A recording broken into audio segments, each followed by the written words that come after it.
I mean, come on, high moral, ethical standards, period, check. Sisterhood, check. Community service, check. Giving back, being present, for people, uplifting one another, so through those principles, actually, that's how I started to formulate who I wanted to be. Mm-hmm. And I didn't have a big sister. You were the big sister. I was the big sister. Baby. So that was another thing for me, like having a sisterhood where it's like all these women are older than me and wanting to learn from them. And there was one person that was the determining factor as to why I joined AKA, and her name was Paulette Payne. She still does broadcasts in Georgia to this day. She was running for Miss Payne College. Okay, Paulette. Dark skin sister, heavier sister, like all the things that AKA did really different. Yes. It was juicy. I love it. And she was like, come out, do some community service. And I'm like, I love community service. Yeah. And I started doing community service, and then next thing I know, she told somebody that I was a dancer, and I got a job at 2 of the junior high schools in Augusta. There you go. And from there, I was like, okay. Basically you. Yeah. I was like, former little sister. So here I am today. I have the twins. The twins are now attending Southern University. Yes. Thanks to you. To be honest with you, it's very important to not only surround yourself around people who uplift you and motivate you, but also to pay it forward. And that's what I feel like you did for me with my children. You always talk about how I was a catalyst when you got here and a support system, when you were a big support system for me and my children, and still are to this day, and motivating them and trying to help me, with all the scholarships and things that they got. If it wasn't for you, I wouldn't have known about half of those things to do. So we had a whole little notebook. You created me a spreadsheet. We gonna get this money. That's what we gonna do, is get this money. And your babies are smart. So that's why it's like, they already got the GPA, we need service, we send them to Africa before they even graduated from high school. So they got the goods. They were already leaders in high school. Miss Trump. We all need that extra push. That's true. We all need that extra push. And not only that, but we need to see, the twins, their circle, which is my circle, exuded excellence. Period. Mm-hmm. So you're not in a space to not do anything less than. And I was so grateful for people like you in the engineering field, women, a lot of times, especially in California and with AKA and other organizations, you have a class system. Yeah.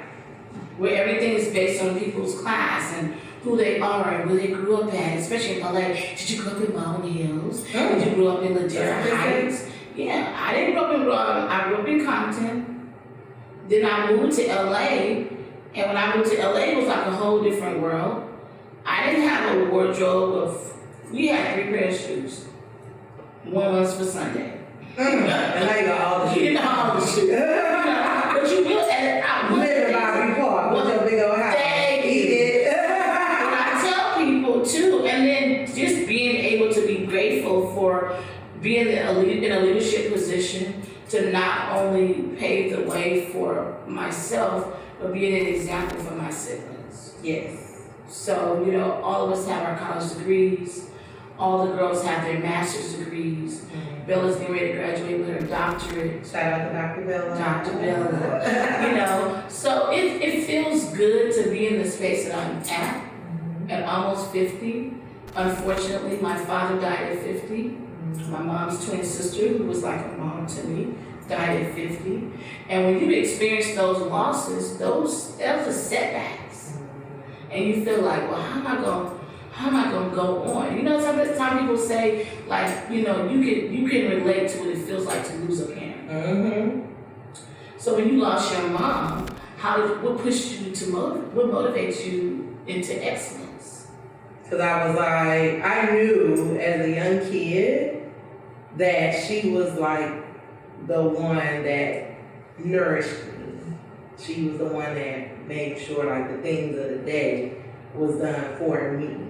because I come from a very traditional household, so daddy was working all the time, or deacon of the church, right? And then of course they were in love, so they would have their date nights and do their things. But it was very much so, like, respect your father, but mother's gonna love on you all the time, you know? And so I knew if I was like, if one of them go, I already know like what life would be with the other one because of the way their personalities were. And when she left, I was like, okay, he's not used to the day-to-day, making sure a young girl is good. Like, he's definitely not, he's a guy's He was a guy. He was a boy. Yeah, they called me Billy Jr. So it was like, okay, well, who's gonna go get my sanitary and who's gonna listen? So my brain clicked and said, sis, you gotta figure out how to take care of yourself now. And so that's when I got to looking at all the opportunities out there as far as like what colleges have, which programs, and then I was like, okay, where am I at in my graduation process? Because I was a freshman at the time, and I was like, she made my schedule for me. I was like, no, that's not happening anymore. I gotta make my schedule for me. And I went and made my schedule, and I asked, like, where's the curriculum that I need to know, you know, to check off for graduation? When I checked off, I realized I don't have these many classes up. I was like, this is the only one class I have to take to graduate. I was like, can I take this another time? They said, well, you can go take it early, like in summer school after your sophomore year. I was like, that's what I'm about to do. So all of my friends were going to summer school because I had to remake something, and I just rolled with them and took it early. So that way, by the time I got to my junior year, I was done. I was like, all right, I got my scholarships. I'm ready to go to college, and because sis got to find somewhere to go. Because I was like, baby, these women were sniffing around my bed. You know, they was like, we gave you a year to breathe. Now, where you at, sir? And I was like, woo, child, women's coming. So I just need to make sure I got somewhere to go and stay. So I went moving the dorms. And, you know, Southern did it for that. Because I wasn't going to go to Southern. I was going to go to MIT. Really? Because I really wanted to go there. Did you get accepted to MIT? Wow. And LA Tech, and I was leaning more to LA Tech after a while because I was like, MIT gave me like a small partial scholarship. And then I was like, well, I'm gonna do LA Tech with my friend Nicole, and she was gonna do biomedical engineering, and I was like, I'm gonna do A engineer, I didn't know which one. And I said, wait a minute, I think it probably was by this time it had to be like January. And I, you know, my brain goes, I got 5 months left, so I'm walking this stage, and LA Tech only gave me half a scholarship. And so I'm thinking, like, I gotta come up with the rest. And then all of a sudden, I got a call from, first step, it was 3 things. I believe in the 3 things, right? Just like Father, Son, Holy Ghost, it's like, when you see something 3 times, it's meant. It's meant. And the first thing is, my guidance counselor in school, Miss Alcorn, now my young went to a predominantly Caucasian white school, and when my guidance counselor was a black lady, started to call me in, and she was like, she invested. She was like, man, you got a 4.0, you're in top percent of your class, you're graduating early, what are you doing? And I said, oh, I'm going to go to MIT at LA Tech. She said, hold on a sec. She picked up the phone, she called a SOAR over the honor sign. She was like, I got a kid here, got this and that. All right, hung the phone, said, you going to Southern, you got a full ride to the honors college. And I was like, okay. And so in my brain, I was thinking, all right, like, that sounds good, but we'll see, because, you know, I'm still in my brain thinking I'm grown, you know, I'm a kid. And then I said, all right, I'm going to go to work. I was working at Sonic, my first job.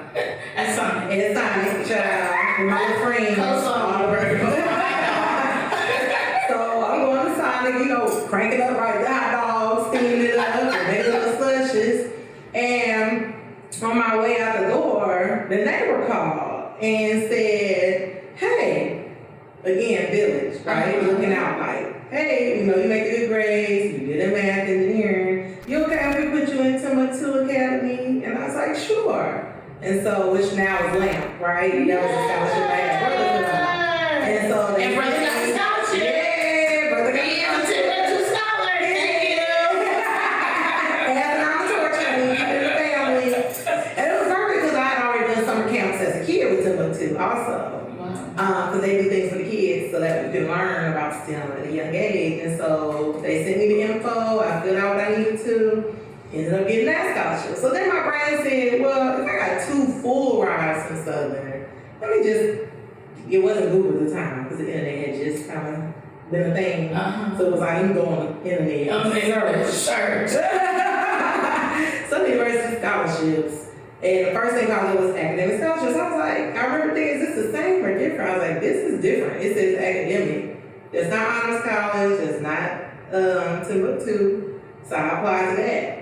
Got that in the next week. So I'm like, I got 3 full rides. And my brain was like, so I get tuition, room, board, food, free, all the things free, times 3 free. And I called up there to financial aid and they said, you get, everything comes as one, but you get the other times 2 in your bank account. I said, baby, guess I'm going to Southern. And the rest is history. Yeah, because I kept saying I didn't want to go because my parents, they went there and my family went there. And I was like, I don't want to do what they do. I want to be different. Our kids like to rebel. But I was like, baby, the universe said, The Lord said no. And now I love that I'm a legacy Jaguar. I love that I can share the story of they went there, fell in love, got married, and had 2 baby Jaguars. And now we can just keep passing the torch. So. Keep passing the torch.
Welcome to the world of Kia, where you get to see everybody in my world.